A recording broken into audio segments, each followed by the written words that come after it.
que eu preciso saber para entender direito a dor do cliente? Qual que é a primeira pergunta, primeira de todas as perguntas que a gente tem que fazer para o nosso cliente para poder entender o motivo, a queixa pelo qual ele nos procura? A gente às vezes chega lá e fala assim, qual que é a queixa do seu, né? Qual que é a queixa que está te incomodando? Essa realmente é uma das perguntas que a gente tem que fazer. Qual o motivo de você estar me procurando hoje? O que te trouxe aqui? O que está te incomodando?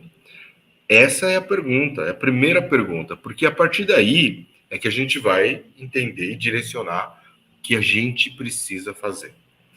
Então, muitas vezes, quando você vai perguntar para um cliente, ele não vai ter ideia certeira, assim, do que realmente está incomodando, porque ele vai pensar em várias coisas. Às vezes não é uma coisa só que está incomodando ele tem várias coisas. Mas a gente tem que tentar focar em alguma coisa que está mais incomodando o cliente naquele momento. Porque senão a gente fica sem parâmetro para mostrar para o cliente que o nosso serviço funcionou, que a gente conseguiu ajudar o cliente a melhorar a queixa dele. Então isso é muito importante, tá? Qual que é o motivo de você estar me procurando hoje? O que aconteceu? O que te trouxe aqui? É o ombro? É o pescoço? É a lombar? É a ansiedade? É depressão? Qualquer que for que seja o motivo, né? Você vai estar coletando neste momento. A Nicole falou assim, o que mais te incomoda? Então essa primeira pergunta é meio óbvia, meio tranquila, né? A gente já está mais acostumado. E qual que é a segunda pergunta que a gente tem que fazer? Esse problema, essa queixa, essa dor, ela te impede de fazer o que hoje? O que não te permite fazer? O que ela está te dificultando, tá? E isso a gente tem que ter uma noção, porque é esse movimento que a gente vai pedir para ele fazer, ou é essa resposta que a gente vai ter como parâmetro no final para entender se o que a gente fez melhorou ou não a queixa do cliente. Então, por isso que é importante a gente entender isso.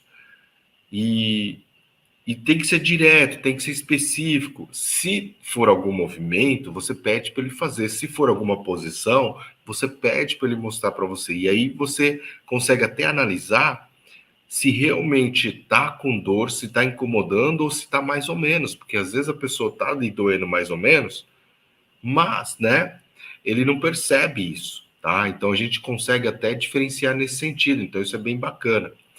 E é muito importante a gente ter bem claro ali o que está incomodando, para, se for, por exemplo, o movimento de um ombro, do braço que está doendo, a gente vai pegar e vai analisar quais são os músculos do ombro que realizam esse movimento, para, em cima disso, trabalhar e melhorar a queixa do cliente, tá ok? Terceira pergunta, a gente também tem que perguntar qual que é a intensidade dessa dor. De 0 a 10, qual é a intensidade, o valor que você dá para a sua dor? Lembra que é subjetivo, é da pessoa. Então, você pode dizer, 0 é sem dor nenhuma. 10, aquela dor absurda que você tem que ir no hospital para aliviar essa dor. Então, você vai perguntando. Tem algumas pessoas que têm até umas carinhas, né? Umas carinhas, rostinhos, aquele rostinho vermelho, brabo, dor absurda, que é o número 10. E aquelas cores mais brandas, tal, até um sorriso lá no 0, porque quando você está sorrindo, está feliz, você está sem dor nenhuma, não é mesmo?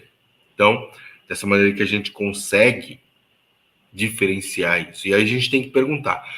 Por quê? Porque a gente vai perguntar no começo da sessão, como está a dor dele agora, a queixa dele, aí vamos supor que ele fala para você 6, 7, 8, 9, 10. É uma escala de 0 a 10. No final, a gente tem que comparar e tem que diminuir. Então, se ele falou 6, tem que cair para 2, 3, 50%. Se ele falar 8, tem que cair para 4, 5, no mínimo. Se for para mais 2, 3, melhor ainda. E o que, de modo geral, significa? Significa que, por exemplo, de 8 a 10, a dor é muito, muito forte. Ou seja, extremamente forte. De um grau severo de dor. De 6, 7, 8, tá? É um grau importante de dor, significativo, tá forte ainda. Tá? Uma dor extremamente forte é 9, 10, 8 para baixo ali até 6 é forte, é intenso. De 5, 6, 4 ali já é uma dor significativa, mas que ele consegue fazer as atividades. Abaixo disso já é uma dor moderada. 3, 2 fraca, 0, 1, que realmente é praticamente sem dor, tá? E aí a gente tem esses parâmetros, então, para entender, de modo geral, como que a gente vai expressar isso. Então, você estava com uma dor. Se ele falar que é 8, extremamente forte, e agora caiu para 4, que é uma dor moderada, para baixo. E aí ele vai entendendo que caiu 50% ali da dor dele, tá? O valor da dor dele. E aí ele entende que em aquela sessão, só com aquela sessão, o seu trabalho de massagem representou para ele um alívio significativo de 50% da dor dele. Então são esses detalhes que vão fazendo com que o cliente realmente perceba o efeito do seu trabalho, o resultado do seu trabalho. Quando a gente fala que você tem que apresentar resultados, é nesse sentido, porque muitas vezes você tem resultado, mas o seu cliente não percebe o seu resultado.